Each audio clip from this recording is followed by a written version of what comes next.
आमे आईन ताको बुझिबा पई गले आईन कहीं है आग जानवा दरकार। भारत वर्ष गोटे महान संस्कृति ऐतिह्य एवं सनातन विश्वास देश थिला। परवर्ती काल रे जेतेबेले बाहर लोक माने आसिले, मोगल माने आसंतु, अफगानिस्तान माने आसंतु बा ब्रिटिशर माने आसंतु, से माने आसिला परे तांकर खाद्यपेय व्यवस्था से गोमांस खाउथिले। तेणु से माने आसिक प्रबल भाव में खाइले, गोवंश को ध्वंस है। आमर देश लोकंर धारणा अच्छी विशेषकर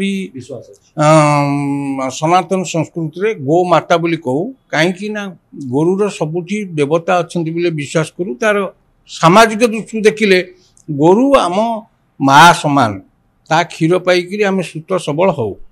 तेणु सरकार जो बदली गला आम स्वाधीन हो गले, विभिन्न राज्य मानक भाविले ये गो संपद को रक्षा करवा। यदि आउ गोटे कथा को आम देखा, गो संपदटा गोटे पुरा काल संपत्ति हिसाब से गणा होता। तादेह लोक मैंने रोजगार करते, गोबर आम शस्य उत्पन्न साहाय्य करुला। एबे सीना फर्टिलाइजर आसला। ये सब कथा को दृष्टि रखिक कहले गो संपदटा केमती सुरक्षित रहिबो।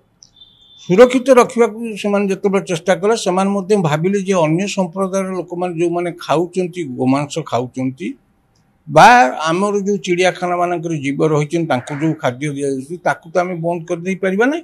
तेणु सी गोटे कहले केमिति को ढंगे को गोरु को कटाଯିव, कौटी कटाजिव, केमिति बिक्री कर रेगुलेटेड कले एमती जो गोरु को चाहिए नहीं काटिदेवे, जोटी नहीं काटिदेवे, यहाँ हो पार ना। तेणु तार मुख्य अधिकारी रहिले भेटनारी सर्जन मान रहिले से सर्टिफाई करेंगे। स्लटर हाउस हम, स्लटर हाउस पुणी लोकलोचन में देखा नहीं एवं सी जो मैंने नेबे से माने केमिति नेबे एटा को रेगुलेट कले। किंतु देखागला जे जो माने रेगुलेटरी बॉडी रे रहिले बा जो मानू को ये क्षमता दियागला से माने अन्य काम रे एते व्यस्त रहिले आकु ठीक रकम रेगुलेट करि पालेनी। तेणु आईनटा थिले मध्य आईन रो प्रयोग हो पालानी एवं जो उद्देश्य आईन तैयारी करा जायतला से आईन रो सुफल मिलला नै।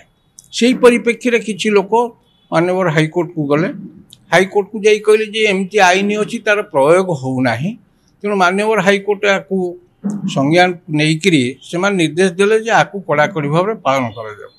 सेही परिप्रेक्षी रे यदि सरकार तापर तत्परता नियंती एवं हाईकोर्ट कर निर्देश को मानती ताले मु भाबुची गो संपद केवल सुरक्षित हब नाही, सामाजिक जो बेले बेले विभिन्न घटना घटी जाउची आपण माने देखुथिबे को गोरु मांस नहीं जाउचंती ताको धरुचंती, बाड़िया पिटा होउची, लॉ एंड ऑर्डर सिचुएशन होउची। अंतत पक्षे से ब्रांच रो जो आईन श्रृंखला व्याहत होउची, चोरा गाई चालन होउची, एगुड़ा प्रतिबंधक। तेणु सामाजिक दृष्टिकोण ये आईन जदि उपयुक्ता रही प्रयोग ठीक रकम होनी, जदि माननीय हाईकोर्ट निर्देश सरकार ठीक ग्रहण करती एवं पदक्षेप नियंती मु भावुची ये समाज पई मध्य एक शुभंकर परिस्थिति आसीबो। आईन श्रृंखला पई मध्य अनेक अंश प्रतिहत करिवो जे आईन श्रृंखला भंग होबो नाही।